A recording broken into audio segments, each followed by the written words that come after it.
Hi, it's Kevin from the CI team, and today I'm going to talk about putting boxes together, because just for building stuff in the shop we often put boxes together with 5/8 mil, and whether it's me or one of the employees trying to do it, it can be a little tough just getting it started. Now let's switch sides.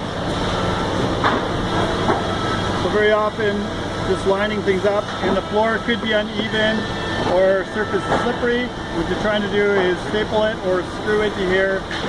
You have to be careful this is all lined up. So what I came up with, built a couple of these jigs just to hold the material.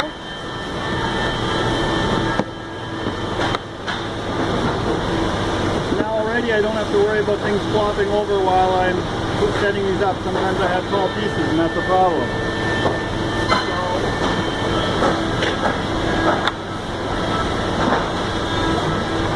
This on top.